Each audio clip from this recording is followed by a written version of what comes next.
You can probably hold it better than I can.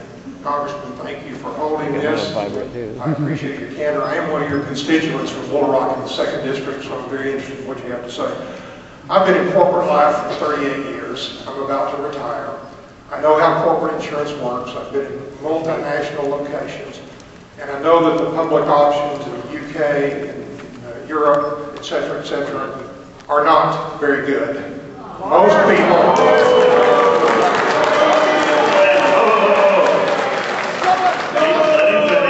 I've listened with my hand up, so you could do me the same courtesy. Yeah, let's show respect. Let's show. That said, a lot of people in those countries have private insurance that overlay that. My point about, I appreciate your candor about not being in favor of a public option, but I think we have to recognize that the so-called thing that Obama and Pelosi say about choice for employers and employees is really not fact. Employees do not control the insurance that their company provides. I agree with that. If you create a public option that's low cost over a several-year period, it's likely that employees will be dumped into that public option, and you find yourself in a public healthcare system run by a federal government, with all due respect, people do not trust. So how do you feel with employers that don't have insurance? Thank you very much.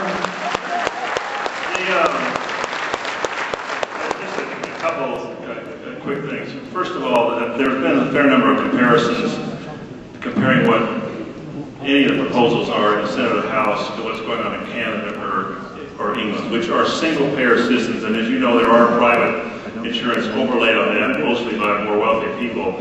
But none of us in the Arkansas delegation are going to support a single-payer system. That's not what we're talking about. The president had some comment, I think, when he was a state senator, and he thought, that was his first choice. But he's been very clear. He recognizes that's not what's going to happen, that we have an employer-based system. So comparisons to what's going on in England or Canada, that's not what we're talking about. I want this to be a market-based system where people choose between Blue Cross Blue Shield or mail handlers or whatever the different the different policies are.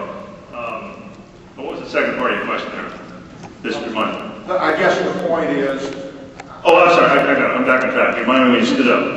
I think the president, here's what I think. The president has been very, and we all kind of get latched onto our rhetoric. And the president has said, and means it, and I think it's technically accurate to say, if you like what you have now, you're going to get to keep it, right? But here's the challenge that we have. This is what you point out. What most of us have now is what our employer chose. Now, I believe the president, we're going to keep that. For example, tomorrow, if I get an email from the Federal Employees Health Benefit Plan that says, we had a falling out with Blue Cross Blue Shield, that's it. I mean, I don't get to choose them anymore. So what we're trying to preserve for the great majority of Americans is what you have now. And as you pointed out, for almost all of us, unless you're the owner of the small business or the decision maker of the big business, we do participate in the plan that's chosen for us by our employer. But the president, that's the decision-making process we have now. And when he says you're going to keep what you have now, I think that's accurate. I mean, that's clearly accurate. I don't want somehow to thwart the ability of businesses to choose the plans that they want. Also, I do not think that if there were a public option, that there's going to be this huge push into it. I know that there's people out there that are saying that, but the only thing I've seen on that, I think, is CBO's numbers that thought at the end of 10 years there would be about 11 million participants. Now, obviously, there'll either be more or less, but that's not like this huge push to that. I'm not convinced that there will be a huge push to that. All right, Nikolai, you have a question. There's somebody back there for you. Hello, I'm also a constituent, and thank you so much for your time. I have a sort of technical question. I hope it's not too technical. One of the things I've heard that's being raised as an alternative to the public option is something called co-ops. How would those work? That is a great question, isn't it?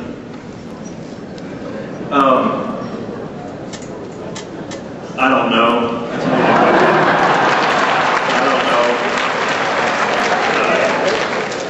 And there's actually several articles out today as people are starting to explore this. My guess is that what ultimately would happen, I mean, I don't have a problem with that being part of a bill. If there's a way to let folks come together and form a kind of a nonprofit co-op to do things together and make their own decisions about the kind of health care they have. I mean, that makes some sense. My guess is that it would never be a very big market share of what we're looking at as we go ahead. Now, maybe as years go by, it would. My guess is it would not be a very big market share. And, you know, I don't know what else to say more than that. I mean, you've all read the same stuff I have, which is there are some co-ops that are working very well. There's some that have 500,000 to 1 million members. It's just difficult for me to think, like, if we want to do an Arkansas co-op, I mean, we'd have to have, you know, a third or half of the state to sign up. I just don't see that happening. If you don't get big numbers, then you don't have much negotiation power. So I don't, my guess is it wouldn't work for a large numbers of people. On the other hand, if it's an option there, and it can replicate in a way, I mean, the people in that one up in Wisconsin and Minnesota, I think, they're very satisfied with it. If that gets replicated a few more times because of this bill, that's not a bad thing. I just don't think it's the answer I don't think it answers the concerns that those of you who strongly support a public option, I don't think it answers those concerns. For those of you who are fearful of the public option, I don't think you need to be fearful of these co-ops. I don't think that they would ever be very big market share, at least for some years or decades ago. I would just thank you, Mr. Snyder, for being here. Because I think one of the biggest things that's going on right now is that we're just all scared because we don't know what's really going on. We don't know what's really happening. One day, you know, somebody says this, the next day somebody says that. My biggest concern is with the public option. I feel that whatever happens has to be something that can regulate the insurance companies, drug companies. Because without that, you know, and I think that's what the public option would do. It would create a better competition where you can actually choose what you want, you know, based on what you can do. Because right now, the insurance companies just like Fannie and running Freddie. around. And my next question is that will you? I know you keep saying you don't know if the public option is going to be there, or you don't know how you're going to vote on it, but you're here listening to us, listening to our concerns and our fears. And by what you are hearing, is the public option something that you are for, that you will vote for, if it's there?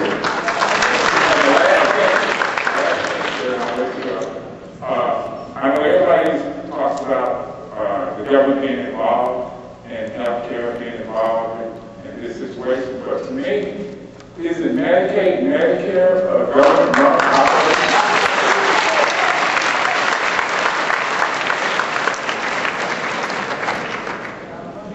Let's see, I need to start making notes of questions. With regard to the public option, I don't know how to explain it or say it differently. It's not a deal breaker for me at this point. If in order to get a bill signed into law, it has a public option that is paid for, that no one is mandated to be in it. I don't want anyone to be forced from what they have now, or if they don't have health insurance, to be forced into a public option. I think everyone needs to have a choice in the private sector. If that's what it takes to get a bill signed into law, then I would support it. My guess is, the other side. My guess is that it will be the other way. That in order to get a bill signed into law that moves the ball down the field, that it will be a bill that does not have a public option. That's just a guess.